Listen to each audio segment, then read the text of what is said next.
Bareskrim Polri mengungkap 755 kasus penyalahgunaan minyak dan gas bersubsidi dengan total 672 tersangka.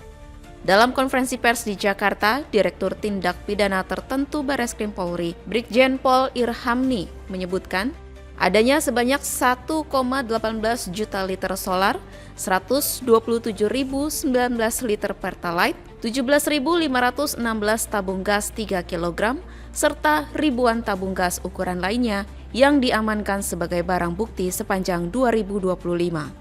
Tidak hanya itu, polisi di tahun 2026 juga berhasil mengamankan barang bukti berupa 112.663 liter solar, 7.096 tabung gas LPG 3 kg, hingga 315 tabung gas LPG 50 kg.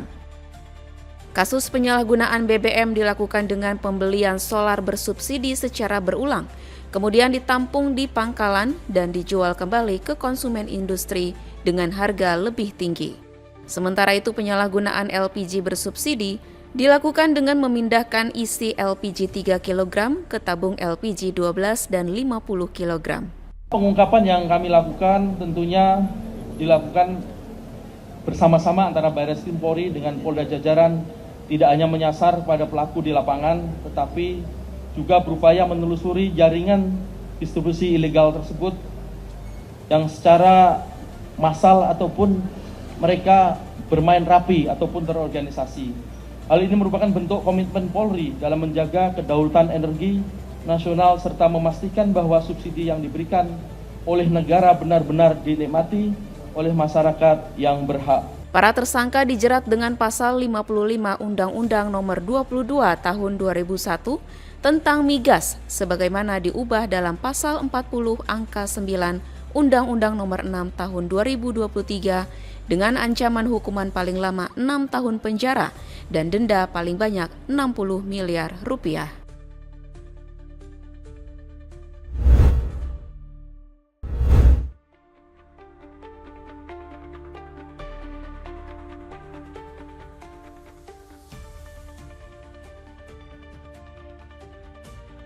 Beginilah detik-detik Gunung Semeru mengalami erupsi dengan mengepulkan kolom abu membumbung tinggi di atas kawah Jonggring Saloko pada Selasa 7 April.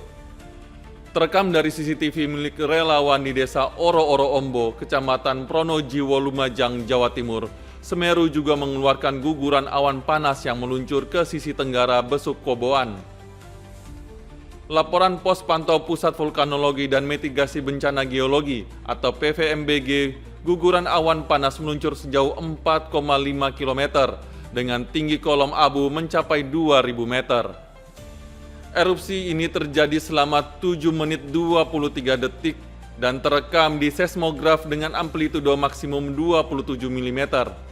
BPBD memastikan radius erupsi yang terjadi jauh dari aktivitas penduduk dengan tetap mengaktifkan sistem peringatan dini atau early warning system agar warga bersiaga. Dalam posisi 4.500 itu aman dan angin tidak berhembus kencang, artinya masih ke daerah timur sampai timur laut, tidak memasuki kawasan pemukiman masyarakat. Tumpukan vulkanik yang ada di lereng itu kan besar dan kita tidak bisa memprediksi secara kubikasi. Khawatirnya setelah ada erupsi ini disusul dengan intensitas hujan yang deras terus membawa material itu bisa mengakibatkan korban. Hingga saat ini status Gunung Semeru masih berada di level 3 atau siaga. Masyarakat pun diimbau untuk tidak melakukan aktivitas apapun, khususnya di sepanjang Besuk Kobokan atau sejauh 13 km dari puncak atau pusat erupsi. Di luar jarak tersebut, masyarakat pun diminta untuk tidak melakukan aktivitas pada jarak 500 meter dari tepi atau sempadan sungai di sepanjang Besuk Kobokan karena berpotensi terkena perluasan awan panas dan aliran lahar yang dapat mencapai jarak 17 km dari puncak.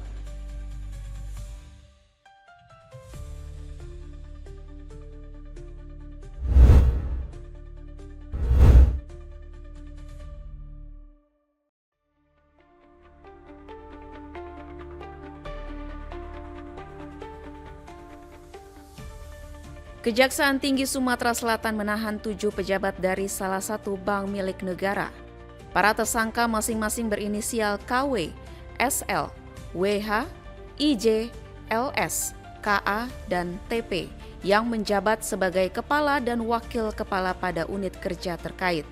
Kepala Kejaksaan Tinggi Sumatera Selatan, Ketut Sumedana mengatakan, penahanan tersebut merupakan pengembangan dari kasus dugaan korupsi pemberian fasilitas kredit fiktif senilai 1,6 triliun rupiah.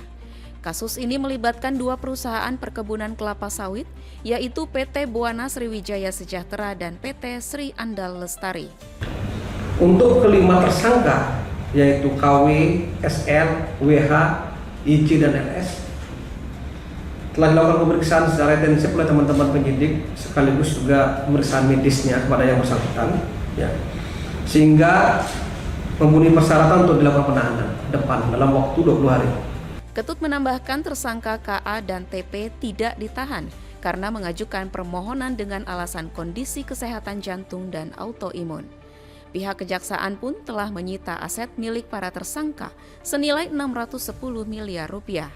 Adapun sisa tunggakan sebesar 925 miliar rupiah direncanakan akan dipenuhi melalui proses pelelangan aset sitaan dalam waktu dekat.